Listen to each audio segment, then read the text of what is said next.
Today we start with a history lesson for those of you that don't know. Here's a history of the Democrat Party, what they've stood for since their founding.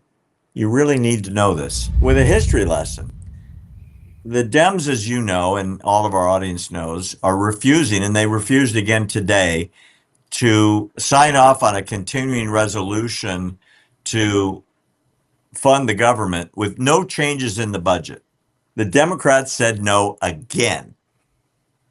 Their polling numbers are falling off a cliff because Americans are fed up with it. But I thought we would start off with a bit of history about the Democrat Party. I think it's really important that people understand who they're dealing with when they say Democrat. We are all a product of our own history. So's the party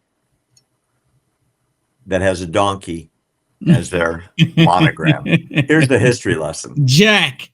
The Democratic Party defended slavery, started the Civil War, opposed Reconstruction, founded the Ku Klux Klan, imposed segregation, perpetrated lynchings, and fought against the Civil Rights Acts of the 1950s and 1960s. I did not know that they founded the the KKK. Did you know that? I didn't know. In contrast, the Republican Party was founded in 1854 as an anti-slavery party. Its mission was to stop the spread of slavery into the new Western territories with the aim of abolishing it entirely. This effort, however, was dealt a major blow by the Supreme Court in the 1857 case Dred Scott versus Sandford. The court ruled that slaves aren't citizens, they're property. The 7 justices who voted in favor of slavery, all Democrats. The 2 justices who dissented, both Republicans. The slavery question was, of course, ultimately resolved by a bloody civil war. That's your Democrat Party. It's also the party of abortion. It's the party of transsexual, whatever you call it, surgeries and hormones and so on. It's the party of open borders and so on and so on and so on. So when you look at the history of who these people are and their legacy, which has never been repudiated, it's no wonder they do stuff like, hey, let's just leave the government shut and we'll blame it on the Republicans. Yeah. Well, you know, I've seen that video before, and it's a really good video. And you're being nice, Barry. I'm not going to be nice to these, what I refer to them as Democrats, because they support everything that's evil under the sun. Even if people don't believe in evil stuff, they know what's wrong. And the Democrats support them.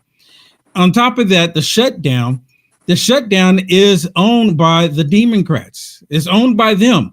I think it's 54 Republicans, and all Republicans minus one, Rand Paul. I'm not sure what's up with him, but all Republicans voted to keep the government open. And every last Democrat, minus one, Fetterman, which is kind of mind blowing. We're going to talk about Fetterman a little bit later on, but Fetterman, he's the only one. But other than that, all the Democrats have voted to close the doors to the government.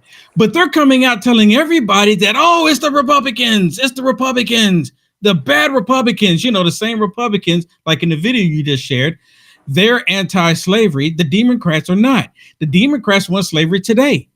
They're doing the same thing. Who's going to pick our crops? Who's going to do our lawn? Who's going to clean our homes? Who's going to do the jobs we don't want to do? I got to interrupt you. They're saying that out loud. Yes. They're saying it out loud. If we send them back, who's going to do the work that Americans don't want to do? My God. Yes. They're not even like subtle about it. No, not at all. And when Abraham Lincoln freed the slaves, guess what they were saying then? Who's going to pick our crops? Who's going to do these jobs that we don't want to do? They were saying the exact same thing. There was never a switch, Barry. And that's another law that they put out there saying that the party switched. There was never a switch. The only thing that switched were their tactics on controlling people. That's the only thing they switched up on. I hope history doesn't fade away. They've been around a long time before the Civil War. And, when you look at, like, the Dred Scott decision as an example that upheld slavery and claimed that African slaves were property, not human beings. Every Democrat on the court voted to uphold that, and the couple of Republicans voted against it, and they were outvoted. Yeah. I mean, the historical evidence of what that party came from is abhorrent. It's hideous. Yeah. And you know, I've constantly said that the Democrat Party, they should have been tried the same way they were in the Nuremberg trials. They should have been tried the same way. Look at all the horrible things that the Democrats did. I mean, it's just like the horrible things they did in the 1940s in Germany. Horrible.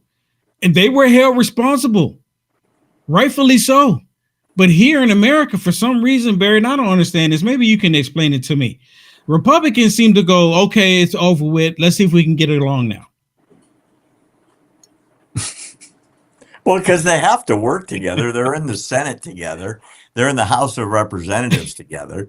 You know, they're Americans, as they say, the other side of the aisle. It's not like they're going to go over there and hit them with 2x4s, but lately I would be motivated to do it.